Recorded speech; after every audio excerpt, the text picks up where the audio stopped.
एक भक्त कह रहा था, उसने उपदेश नहीं लिया था, एक साधारण सी, एक कॉमन सी बात है। जैसे कोई व्यक्ति बीड़ी, शराब, मांस, तंबाकू प्रयोग नहीं कर रहा और हमारे साथ बहुत से भक्तों के साथ वार्ता हुई तो वो कहते हैं जी हम तो ना शराब पीता हूं, ना मांस खाता हूं, ना कोई और चोरी ठगी करता हूं, अपना ईमानदारी से कार्य करते हैं और ठीक गुजारा चल रहा है। मुझे नाम लेने की कोई आवश्यकता नहीं, मैं तो वैसे ही नाम लिए बराबर। तो उसको फिर समझाया जाता है कि हे बोरी आत्मा, जो अपन आप नहीं कर रहे ये तो मनुष्य जीवन का प्रथम कर्तव्य है, और जो ये पाप भी, ये बुराइयां भी कर रहे हैं वो तो और ज्यादा पाप के भागी बन रहे हैं। आप केवल उन पापों से बचे हुए हैं जो अन्य व्यक्ति वो शराब, मांस, तंबाकू, चोरी, ठगी करके तो पाप कमा रहे हैं, लेकिन जीवन आपका भी इनकम्प्लीट है। मनुष्य जीवन का कर्तव्य आपका पूर्ण नहीं है।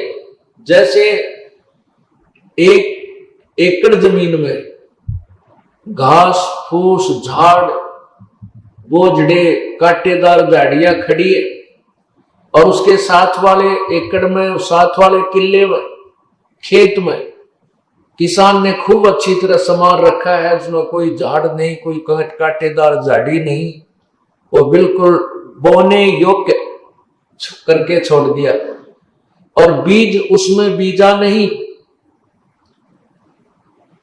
तो क्या लाभ हुआ? जैसा वो झाड़ जखाड़, कांटेदार झाड़ियां जिसमें कबाड़ उगा पड़ा है उस खेत में और बाहे सवारे खेत में कोई अंतर नहीं है, यदि उस बाहे सवारे खेत में बीज नहीं बीजा जाता। ठीक इसी प्रकार जो पुण्यात्मा बुराई नहीं करते वो तो समराया खेत है, वो तो वैसे ही पुण्यात्मा है, राम नाम लेते ही उसकी तो बहुत अच्छी श्रद्धा बढ़ जाएगी। और जो बुराइयां करता है उसको साफ किया जाता है। जिस प्रकार किसान कितना ही खराब खेत हो उसको कस्सी से, हल से, ट्रैक्टर से उसको कवाड़ियां दे काट पीट के उसके सारे घास अड़के ने, कुबाड़ ने, खरपतवार ने काट के और निर्मल कर लेता है, साफ कर लेता है और फिर बीज बीज देता है। जो पुण्यात्मा बुराई नहीं करते वो तो और अच्छी आत्माएं हैं, और जो बुराई करते हैं और सत्संग में आ जाते हैं, फिर सत्संग वचन सुनकर वो अभी साफ आ जाते हैं, दोनों बराबर हो गए। रही बात उन पापों की जो पाप उसने कर लिए, जो बुराई करता था, चोरी करता था, ठगी करता था, बीड़ी शराब मांस तंबाकू पी कर पाप इकट्ठे करता था और दूसरे ने पाप किए नहीं। अब जिसने पाप किए उसका समाधान है परमात्मा के मंत्र में शक्ति है। जब ही नाम हृदय धरो भयो पाप को नाश, मानो चिनकी अग्नि की भाई पड़े पुराने घास।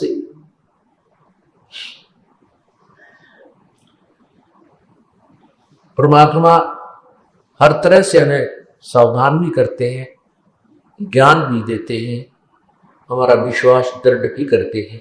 कहते हैं कि जिस समय आपको ये ज्ञान हो जाएगा सत्संग में आने से कि भाई परमात्मा का भजन किया नहीं, उसके अतिरिक्त वो पाप और कर लिए, चोरी डाके मार कर, ठगी करके, 2 के 20 बना कर, मिलावट करके, शराब मांस तंबाकू पी के और मुंडी अच्छी नजर बना के, तो फिर उसको डर लगता है।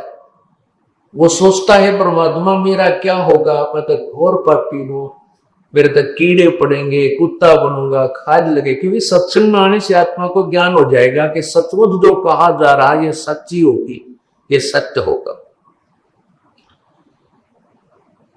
तो फिर उसको ये एक एक्स्ट्रा डर बन जाता है, ईव की बनेगा। उसके लिए परमात्मा ने बताया कि घबरा मत। जैसे पहले जो आपसे बुराई हुई है वो अनजानपने में होगी, आपको पता नहीं था। जिस प्रकार छोटा सा बालक पालने में झूल रहा होता है और वो क्या करता है, टट्टी पेशाब करके सारे कपड़े भी खराब कर लेता है, हाथ और पैर भी खराब कर लेता है, फिर वो रोने लग जाता है।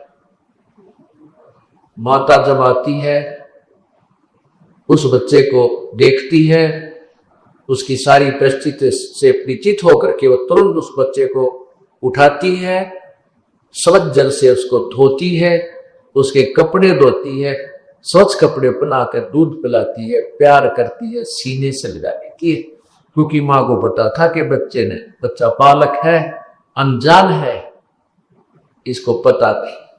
ठीक इसी प्रकार जब तक आप सत्संग में नहीं आए हो और आपसे जो गलतियां होगी हैं, वो परम पिता परमात्मा कबीर बंदी छोड़ आप भाई सत्संग रूप की जत से धोकर आपको राम नाम का दूध पिलाएगा और आपको सीने से लगाएगा, प्यार देगा।